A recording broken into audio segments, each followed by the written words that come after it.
विद्यार्थी मित्रांनो, आता आपण त्रिकोणाच्या रचना करणार आहोत. Construct triangles. तर त्रिकोणाच्या रचना करत असताना त्रिकोणाचे प्रकार तुम्हाला माहिती आहेत. ते थोडक्यात सांगायचं झालं तर तुम्हाला माहिती आहे त्रिकोणाचे एकूण 6 प्रकार. कोण सांगेल? कोणाला माहिती आहेत? 6वीला झाले तुम्हाला त्रिकोणाचे 6 प्रकार कोणते आहेत तुम्हाला माहिती आहे. कुठले 6 प्रकार आहेत रे? एक, बाजूवरून होणारे 3 प्रकार. समभुज त्रिकोण, समद्विभुज त्रिकोण आणि विषमभुज त्रिकोण. यानी इक्विलॅटरल ट्रायंगल, आयसोसेलेस ट्रायंगल आणि स्केलर ट्रायंगल. त्याच्यानंतर कोनावरून होणारे 3 लघुकोन त्रिकोण, काटकोन त्रिकोण आणि विशाल कोन त्रिकोण. Acute angle triangle, right angle triangle आणि ऑब्ट्यूज अँगल ट्रायंगल. हे सर्व 6च्या 6 प्रकार 6वीला तुम्हाला झालेले आहेत. तर आपण त्रिकोणाच्या रचना करत असताना तुम्हाला 4 प्रकारच्या रचना विचारतात. त्यातला पहिला प्रकार आहे की तिन्ही बाजू दिल्या असतात. त्रिकोणाच्या तिन्ही बाजू दिल्या असता काय काढणे? त्रिकोण काढले. म्हणजे काय रे? Given the length of side. हे त्रिकोणाच्या बाजू दिल्या असतील तर काय काढायचे आपल्याला? त्रिकोण काढायचे. मग त्यासाठी पहिल्यांदा रफ आकृती आवश्यक. त्रिकोणाची रचना, चौकोनाची रचना करत असताना रफ आकृती काढायची. कच्ची आकृती महत्वाची आहे. काय? कारण कच्ची आकृती काढल्यानंतर तुम्हाला माहित आहे कुठली बिल्डिंग उभी करायची असेल तर इंजिनियर पहिल्यांदा रफ आकृती काढतात. मग त्याच्यानंतर कसं पुढच्या स्टेपला जायचं ते बरोबर कळतं. मग पहिल्यांदा बेस कसा घेतला पाहिजे, त्याच्यानंतर पुढची स्टेप काय, त्यासाठी कच्ची आकृती काढायची, रफ आकृती. म्हणजे तुम्हाला पहिली स्टेप कुठली, पहिली पायरी कुठली, दुसरी पायरी कुठली, तिसरी पायरी कुठली व्यवस्थित समजतं. आपण त्रिकोण एबीसी काढणार आहोत 3 बाजू घेऊन. उदाहरणार्थ आपण हे घेतले 5 सेंटीमीटर, हे घेतले 6 सेंटीमीटर, हे घेतले 5.5 सेंटीमीटर. हे झाले रफ आकृती. बरोबर? इथं काय दिले रे? The length of side. त्रिकोणाच्या 3 बाजूची लांबी दिली. त्याच्यावर काय काढतोय आपण? त्रिकोण. पहिल्यांदा रफ आकृती काढली. मग इथे आपल्याला लक्षात येईल की पहिल्यांदा काय काढायचे? बेस म्हणजे काय काढणार? पाया किती दिले रे? 6 सेंटीमीटर. मग पहिल्यांदा बीसी किती घेऊया? Segment BC 6 centimetre. इथे सेगमेंट बीसी किती घेतला आपण? 6 सेंटीमीटर. किती घेतला? 6 सेंटीमीटर. कळलं इथपर्यंत सर्वांना? त्याच्यानंतर कंपास मध्ये अंतर किती घ्यायचं? कंपास मध्ये अंतर घेताना किती घेणार? 5 सेंटीमीटर. हे कंपास मध्ये तुम्ही मोजून काय कराल? अंतर घ्या. कंपास मध्ये मोजून अंतर घ्यायचं. किती घेणार? 5 सेंटीमीटर. मग कंपास मध्ये 5 सेंटीमीटर अंतर घेतल्यावर कंपासचं लोखंडी टोक कुठे ठेवायचं? बिंदू बी वर. कंपासचं लोखंडी टोक कुठे ठेवणार? बिंदू बी वर. आणि वरील बाजूस एक वर्तुळ कंस काढायचं. ऍक्च्युली या कंपास मध्ये खडू आहे आणि आपण म्हणून मी मार्कर पेनने तुम्हाला दाखवतोय. कंपासचं लोखंडी टोक बी वर ठेवलं. अंतर किती घेतलं? 5 सेंटीमीटर. रफ आकृतीमध्ये बघायचं. रफ आकृतीमध्ये बघितल्यानंतर तुम्हाला काय फायदा होतो की कंपासचं लोखंडी टोक बी वर ठेवायचे की सी वर? बाजू आपण एबी काढणार आहे म्हणजे लोखंडी टोक कुठे येणार? बी वर. त्याच्यानंतर कंपास मध्ये किती अंतर घेणार आता? 5.5. कंपास मध्ये 5.5 अंतर घ्यायचं. कंपास मध्ये काय करणार तुम्ही? 5.5 असं मोजून अंतर घ्या. त्याच्यानंतर कंपासचं लोखंडी टोक आता कुठे ठेवायचं? बाजू एसी काढताय ना, म्हणजे लोखंडी टोक कुठे येणार? बिंदू सी वर. आणि पहिल्या कंसाला छेदणारा काय करणारा तुम्ही? आणखी काय करणारा? वर्तुळ कंस काढायचा. पहिल्या कंसाला छेदणारा काय काढायचा? वर्तुळ कंस. दिले. त्याच्यानंतर जो बिंदू येतोय त्याला नाव काय द्यायचं? ए. काय द्यायचं? ए. आणि त्याच्यानंतर बिंदू ए बी जोडायचा. त्याच्यानंतर बिंदू ए आणि सी जोडायचा. बरोबर ना? ए आणि बी बिंदू जोडला, ए आणि सी बिंदू जोडला. हे किती घेतले होते आपण? 5 सेंटीमीटर. हे किती घेतले होते? 5.5 सेंटीमीटर. म्हणजे आपली ही झाली पहिली रचना. काय पहिली रचना? त्रिकोणाच्या तिन्ही बाजू दिल्या असता काय काढणे? त्रिकोण काढणे. त्याच्यानंतर आपण दुसरी रचना घेणार आहोत की त्रिकोणाच्या 2 बाजू. त्रिकोणाच्या 2 बाजू आणि त्या बाजूंनी समाविष्ट केलेला कोन. Length of 2 side. आणि काय करायचं and angle included by them, म्हणजे त्या दोन बाजूंच्या मधला कोन, two sides and angle included by them, म्हणजे त्या दोन बाजूंच्या मधला कोन, म्हणजे कुठल्याही दोन बाजू घ्या. उदाहरणार्थ हे आपण घेतले 4 सेंटीमीटर, हे घेतले 5 सेंटीमीटर आणि त्या दोन बाजूनी समाविष्ट केलेला कोन, त्या दोन बाजूनी समाविष्ट केलेला कोन म्हणजे कुठलाही नाही चालणार.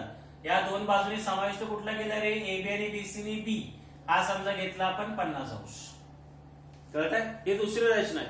त्रिकोणाच्या दोन बाजून त्या बाजूनी समाविष्ट केलेला कोन दिला असता काय काढणे, त्रिकोण काढणे. आता आपण पटपट होण्यासाठी मी तुम्हाला दाखवतो. पहिल्यांदा काय काढणार, BC काढणार. BC किती घेणार तुम्ही, 5 सेंटीमीटर. BC किती घ्यायचे, 5 सेंटीमीटर. त्याच्यानंतर आपण काय करणार आहोत, आता आपल्याला B कोन किती काढायचे, B कोणाचं माप किती आहे, 50 अंश. हे कोन मापक बिंदू B वरती ठेवल्यानंतर राहिलेला किरण आपल्या उजव्या हाताला येतोय. मगाशी सांगितलं मी, उजवा हात आतील परिमाण, आतील परिमाणाचे 50 बघायचे कुठे आहेत ते, आणि काय करायचं, B मधून जाणारा हा किरण काढायचा. बरोबर, हा किती अंशाचा कोन घेतला रे आपण, 50. आता काय करायचं, कंपास मध्ये 4 सेंटीमीटर अंतर घ्यायचं. किती सेंटीमीटर अंतर घेणार, 4. आता मी घेतलंय 4 सेंटीमीटर अंतर. कंपासचं लोखंडी डोक B वर ठेवायचं की C वर, ते रफ आकृतीत बघायचं. बघा रफ आकृतीचा कसा पाहिला होतो. कंपासचं लोखंडी डोक तुम्ही B वर ठेवणार आहात आणि B पासून या किरणावरती एक कंस काढायचा, वर्तुळ कंस. बरोबर, आणि या छेदन बिंदूला नाव काय द्यायचं, A. आणि आता काय जोडाले, सर्वात शेवटी रेषाखंड काय काढायचा, AC. म्हणजे पहिली पायरी काय केली आपण, पहिल्यांदा कुठला काढला, रेषाखंड BC काढला.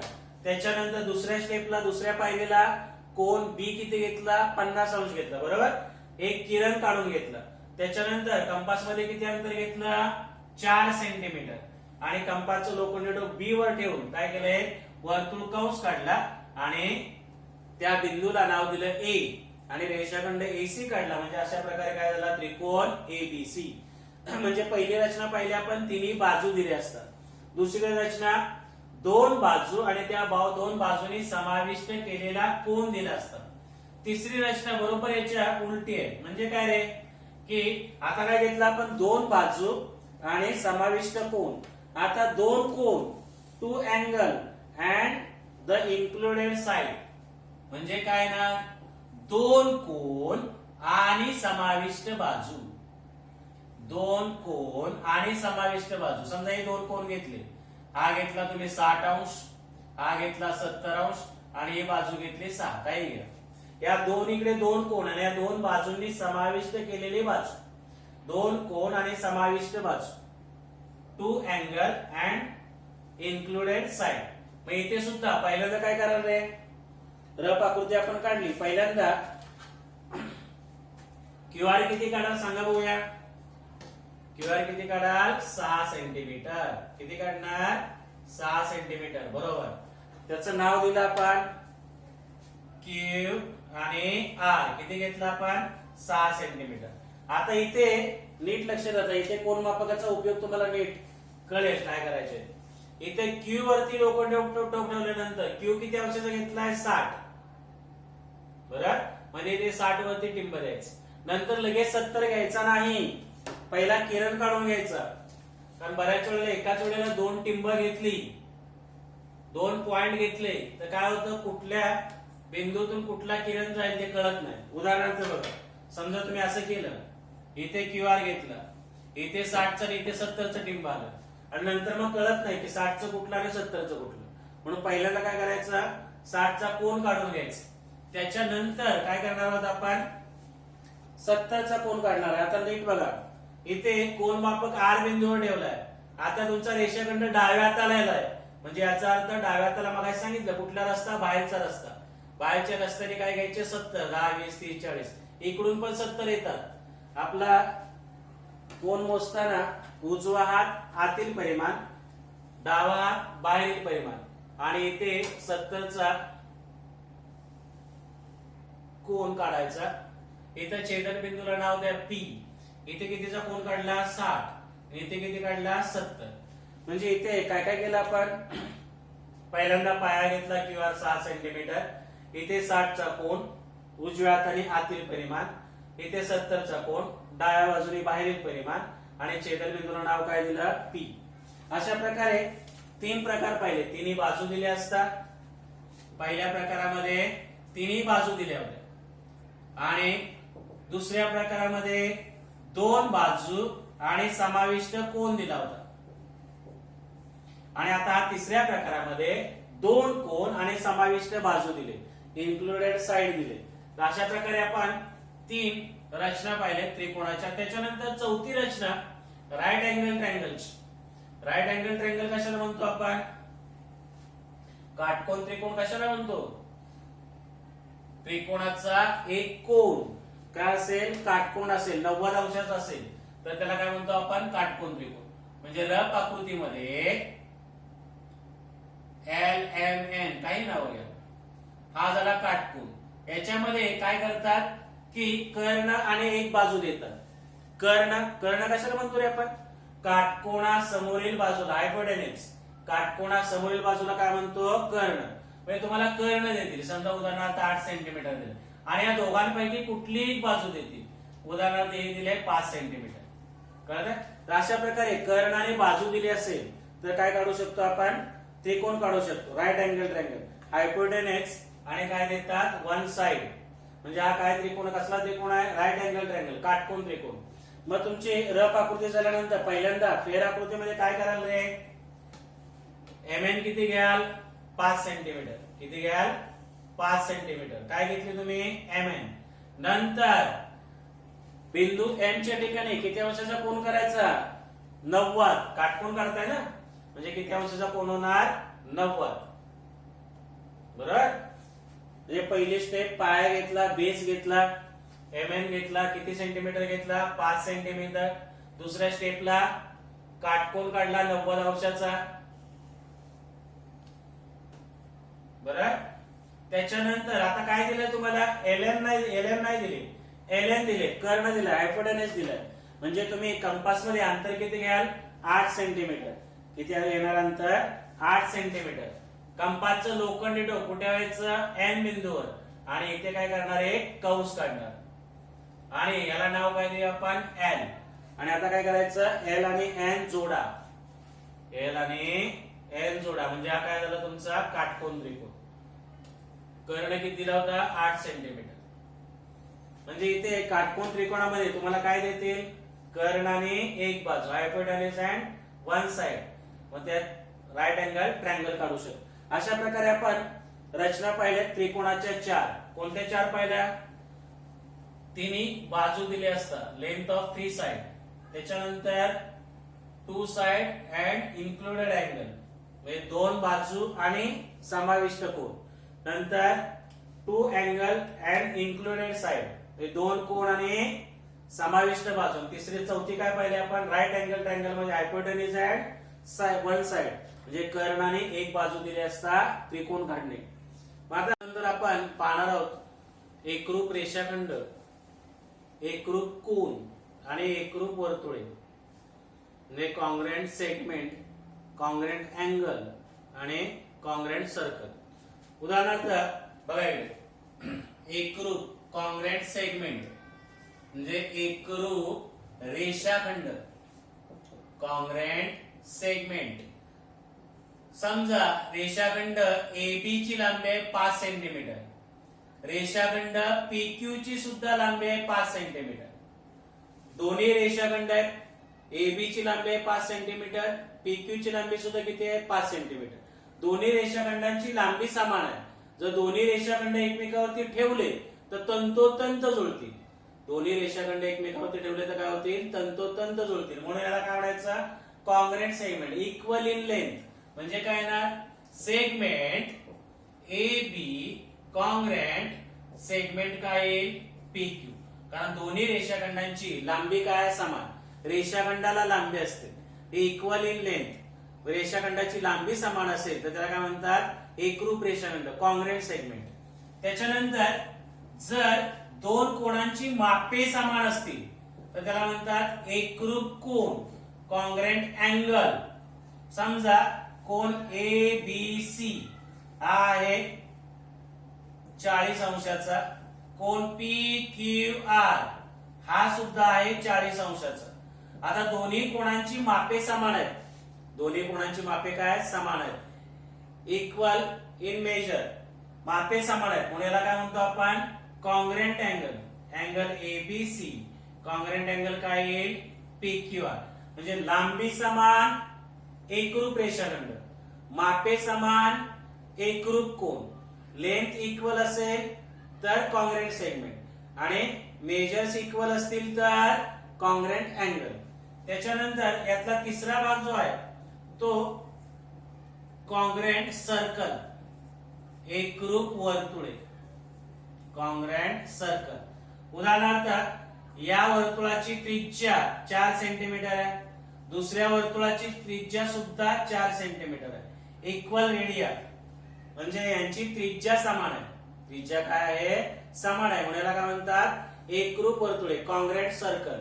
म्हणजे दोन्ही सर्कलांची व दोन्ही वर्तुळांची त्रिज्या समान आहे. त्रिज्या समान असेल तर त्याला काय म्हणतात एकरूप वर्तुळे. आता इथे एकरूप रेषाखंड, एकरूप कोन आणि एकरूप वर्तुळे पाहिल्यानंतर याचे प्रॉपर्टी, गुणधर्म सुद्धा आहे ते तुम्हाला थोडक्यात पटकन सांगतो मी की प्रत्येक रेषाखंड हा स्वतःशी एकरूप असतो. जर पहिला रेषाखंड दुसऱ्या रेषाखंडाशी एकरूप असेल तर दुसरा रेषाखंड पहिल्या रेषाखंडाशी एकरूप असतो आणि पहिला रेषाखंड दुसऱ्या रेषाखंडाशी, दुसरा रेषाखंड तिसऱ्या रेषाखंडाशी एकरूप असेल तर पहिला तिसऱ्याशी असतो. ते आपण पुढे जाऊन पाहणार आहोत. आता फक्त लक्षात ठेवा एकरूप कोन मापे समान असतात. सेम तसंच प्रत्येक कोन स्वतःशी एकरूप असतो. पहिला कोन दुसऱ्याशी एकरूप असेल तर दुसरा पहिल्याशी असतो, पहिला कोन दुसऱ्याशी एकरूप असेल दुसरा तिसऱ्याशी असेल तर पहिला तिसऱ्याशी असतो. तर इथे फक्त लक्षात ठेवायचं, बऱ्याच वेळा चुका काय होतात बघा, रेषाखंडाला लांबी असते, रेषाखंडाला लांबी असते, कोणाला माप असतं, कोणाला काय असतं माप. त्यामुळं लांबी समान एकरूप रेषाखंड, मापे समान एकरूप कोन, त्रिज्या समान एकरूप वर्तुळ, equal length congruent segment, equal measures congruent angle आणि इक्वल रेडिया कॉन्ग्रुएंट सर्कल. नीट लक्षात राहील तिने पण की रेषाखंडाला काय असते लांबी, कोणाला काय असतं माप आणि वर्तुळाला काय असते त्रिज्या. तर अशा प्रकारे आपण पाहतोय. तुम्ही या पहिल्या प्रकरणामध्ये एकूण 7 प्रॅक्टिस सेट आहेत 1 to 7. तर तुम्ही काय करायचं, आता शिकवल्यानंतर याच्या नोट्स लिहिल्यानंतर काय करणार तुम्ही पुस्तकामध्ये उदाहरण संग्रह 1 ते 7 मधील प्रॅक्टिस सेट 1 to 7 मधील प्रत्येक उदाहरण संग्रहातले पहिले 2-2 एक्झाम्पल काय करायचे तुम्ही सोडवायचे आणि येत नसेल ते मला विचारायचं. व्यवस्थित सोडवून झाल्यानंतर मला रिप्लाय द्यायचा आणि काही कळत नसेल तर विचारायचं मला आणि अभ्यास करून ते उदाहरण संग्रह 1 ते 7 प्रत्येकातले किती एक्झाम्पल सोडवायचे, कमीत कमी 2, जास्तीत जास्त तुम्हाला जमतील तेवढे सोडवा आणि त्या अभ्यासाचा रिप्लाय द्यायचा. आज आपण इथेच थांबणार आहोत. पुन्हा आपण दुसऱ्या लेक्चरला दुसरं प्रकरण घेणार आहोत. नमस्कार.